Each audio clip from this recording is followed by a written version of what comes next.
तो भैया पेट्रोल ढूंढ रहे थे, लेकिन रास्ते में पंप के पहले मिल गया स्फटिक शिला। तो आपको हम दिखाएंगे पहले स्फटिक शिला, और अनुराग आज तक नहीं आए हैं तो पहले अनुराग को दिखाएंगे, क्योंकि हम तो इसका वीडियो तक बना चुके हैं। और आपको एक ये डिटेल वीडियो नहीं होने वाली है, डिटेल वीडियो आपको पहले ही मिल चुकी है। तो मैं लिंक ज़रूर दे सकता हूँ जहाँ पर मैंने डिटेल में एक्सप्लेन किया है कि स्फटिक शिला कौन सी जगह है और पौराणिक कथाओं में इसका क्या महत्व है। सब कुछ आपको डिटेल में बता चुका हूँ ऑलरेडी। तो यहाँ पर जस्ट रैंडम विज़िट होगी, टूर होगा, दर्शन होगा, और यहाँ पे मैं डिटेल में नहीं बताने वाला हूँ। लेकिन हम लोग स्फटिक शिला आ चुके हैं और यहाँ से दर्शन की शुरुआत होती है, क्योंकि आज हम लोगों का प्लान ये है कि आज हम लोग हर जगह जाएंगे, इसलिए हम बहुत देर किसी भी जगह नहीं रुकेंगे, क्योंकि चित्रकूट बहुत बड़ा है। इनफैक्ट अगर सही बारे में बात की जाए तो आप एक दिन में पूरा चित्रकूट नहीं घूम सकते। This is a fact. चलो ठीक है, यहीं खड़ी कर देते हैं बाइक को। तो एक बार फिर से आप सभी का स्वागत है स्फटिक शिला में। मैं ये तो नहीं कहूँगा कि मैं पहली बार स्फटिक शिला में आया हूँ। दरअसल इसके पहले हमने यहाँ की जो डिटेल्ड वीडियो है ये बना के रखी है। तो अगर आप स्फटिक शिला के बारे में डिटेल में जानना चाहते हैं तो आप उस वीडियो को ज़रूर देखिएगा। यहाँ पर आने का मुख्य उद्देश्य ये था कि अनुराग ने कभी इस स्थान को नहीं देखा था और उसके मन में काफ़ी ज़्यादा यहाँ पर रोमांच था इस स्थान को देखने के लिए, और यही कारण था कि हम एक बार फिर से अपने सफ़र को आगे बढ़ाते हुए स्फटिक शिला में पहुँच चुके थे। अब अगर हम इस स्थान की बात करें तो एक समय था जब यहाँ पर श्रद्धालु काफ़ी कम आते थे, क्योंकि शायद वो इस स्थान से अनभिज्ञ थे, उन्हें इस स्थान के बारे में ज़्यादा पता नहीं था। लेकिन बीतते समय के साथ श्रद्धालुओं की जो संख्या है वो निरंतर यहाँ पर बढ़ी है। और अगर हम इस स्थान की बात करें तो यह स्थान काफ़ी दिव्य है। यहाँ का जो नदी का जल है ये काफ़ी स्वच्छ और मनोरम है, और दृश्य भी इसकी वजह से काफ़ी मनोरम हो जाता है। अब स्फटिक शिला को अगर आप रामायण की कहानियों में देखेंगे तो रामायण की कथाओं में स्फटिक शिला का एक महत्वपूर्ण स्थान है, क्योंकि कहा जाता है कि प्रभु श्री राम माता जानकी ने अपने वनवास का एक अच्छा समय यहाँ पर व्यतीत किया था, वो यहाँ पर आराम किया करते थे। तो वहीं एक पौराणिक कथा ये भी कहती है कि माता सीता और इंद्र के पुत्र जयंत की भी एक रोचक कथा है। कथा ये कहती है कि एक बार माता सीता यहाँ पर इस नदी के मनोरम दृश्य को निहार रही थी, तभी इंद्र का पुत्र जयंत एक कौवा पक्षी का रूप रख के आता है और माता सीता को परेशान करता है।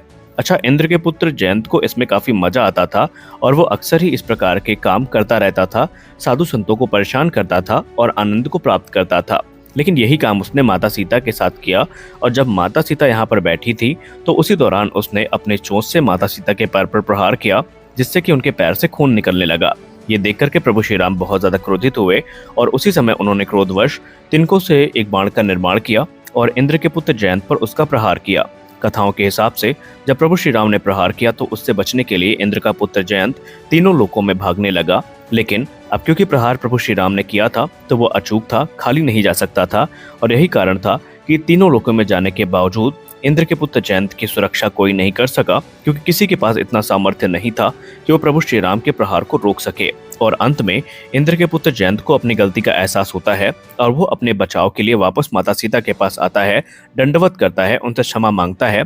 लेकिन क्योंकि प्रभु श्री राम का प्रहार अचूक था तो कहा जाता है कि इंद्र का पुत्र जयंत, जो कि कौवा पक्षी के रूप में था, उसके आंख पर एक प्रतीकात्मक प्रहार होता है, जिसके वजह से कौवा पक्षी को कहा जाता है कि एक आंख से कम दिखाई पड़ता है।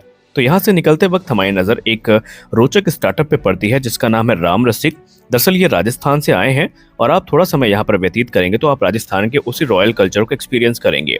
इस स्थान की यूएसपी की बात करें तो इनका सूप, इनकी लस्सी, इनकी कॉफ़ी, इनकी चाय यहाँ पर काफ़ी फेमस है। इन्होंने कहा कि भैया आप हमें रिव्यू ज़रूर करिएगा गूगल पे, तो हमने कहा क्यों ना टेस्ट भी लिया जाए। और यकीन मानिए हम कोई फूड ब्लॉगर तो नहीं है, लेकिन जो टेस्ट लस्सी का हमने यहाँ पर एक्सपीरियंस किया वो हमने आज तक कहीं भी नहीं किया था। तो अगर आप आते हैं इस स्फटिक शिला तो यहाँ की लस्सी ज़रूर पीजिए। हेलो। तो भैया दर्शन हो गया है स्फटिक शिला का, और अब जो है भाई ये ऊट पटांग यहाँ पे बॉर्डर है सब। अब पेट्रोल लेना फिर आगे बढ़े। वो मध्य प्रदेश था, ये उत्तर प्रदेश है। अब फिर जहाँ जाएंगे वो फिर मध्य प्रदेश होगा, उत्तर प्रदेश की सीमा है ये।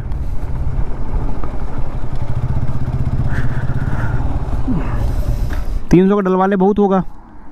300 का डलवा लेते हैं, 300 का डाल दो भैया।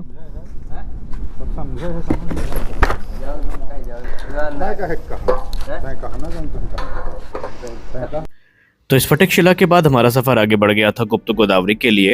हालांकि गोप्रो यहाँ पर ओवरहीट होने की वजह से बंद हो गया, जिसकी वजह से जो फुटेज है वो प्राप्त नहीं हो पाई, वरना काफ़ी अच्छी वीडियोस थी। लेकिन फिर भी इस जगह के बारे में हमने डिटेल्ड वीडियो ऑलरेडी बनाई हुई है, जहाँ पर इससे जुड़ी जो पौराणिक कथाएं हैं इनको हमने विस्तार में आपको बताया है। तो आप उस वीडियो को ज़रूर देखिएगा। और आज के इस वीडियो में हम आपको संक्षिप्त रूप में बताएंगे इस स्थान के बारे में। सबसे पहली बात, गुप्त गोदावरी में अगर आप आते हैं तो एक चीज़ का विशेष ध्यान आपको रखना होगा कि आप अपने हाथ में प्रसाद लेकर के ना आएँ, अन्यथा यहाँ पर जो लंगूर हैं या बंदर है वो आपके हाथ से प्रसाद को छुड़ा सकते हैं। क्योंकि अनुराग के साथ यही चीज़ हुई है, ये अपने हाथ में प्रसाद लेकर के आ रहे थे और इनका जो प्रसाद है वो किसी तरह बचाया गया है बड़ी मुश्किल से। हालांकि ये गुफा काफ़ी दिव्य है और कहा जाता है पौराणिक कथाओं में कि यहाँ पर प्रभु श्री राम, माता जानकी और लक्ष्मण जी ने वनवास का समय व्यतीत किया था और उनसे मिलने साक्षात माता गोदावरी और अन्य देवतागण यहाँ पर आते रहते थे। और यहाँ पर खटका चोर से जुड़ी भी एक रोचक कथा है, जिसके बारे में हमने लास्ट वीडियो में आपको सब कुछ डिटेल में बताया हुआ है। हालांकि गर्मियों के मौसम की अगर हम बात करें तो यहाँ पर जो गुफा का अधिकांश हिस्सा है यहाँ पर उमस काफ़ी ज़्यादा होती है। और अगर आप कह सकते हैं कि वसंत ऋतु में आते हैं तो यहाँ पर ज़्यादा सही रहेगा। लेकिन फिर भी ये गुफा काफ़ी दिव्य है और यहाँ पर जो टूरिस्ट हैं, यहाँ पर जो श्रद्धालु हैं, इनका जमघट लगा रहता है, मौसम चाहे जैसा भी हो, ठंडा हो गर्म हो। और अब यहाँ से दर्शन करने के पश्चात हम लोग निकल गए थे कामताना स्वामी के दरबार में, क्योंकि हमारा पूर्व में जो प्लान था वो यही था कि हम कामताना स्वामी का दर्शन करेंगे, उनकी परिक्रमा करेंगे। लेकिन बाद में जो प्लान है वो चेंज हो गया। तो अंत में हम लोग यहाँ पर आते हैं और काफ़ी सन्नाटा था, क्योंकि हमने पहले भी कहा कि गर्मी के मौसम में यहाँ पर श्रद्धालु या तो सुबह आपको ज़्यादा देखने को मिलेंगे या शाम के टाइम। धूप में यहाँ पर क्योंकि चट्टानें हैं, काफ़ी गर्म होती है, तो परिक्रमा थोड़ी मुश्किल हो जाती है, इसलिए श्रद्धालु बचते हैं। लेकिन हम लोग जब पहुँचे तो उस समय हो रहा था तकरीबन 3 से 4 के बीच में, और यहाँ पर जो श्रद्धालु हैं वो आना शुरू हो गए थे। हालांकि फिर भी जो दर्शन था वो काफ़ी दिव्य था। यहाँ पर आने के बाद जो कामताना स्वामी का दरबार है ये काफ़ी भव्य लग रहा था और हम सब ने लाइन में लग करके दर्शन करने का निश्चय किया और हमने कहा कि अब यहीं से अपनी यात्रा को हम संपन्न करेंगे।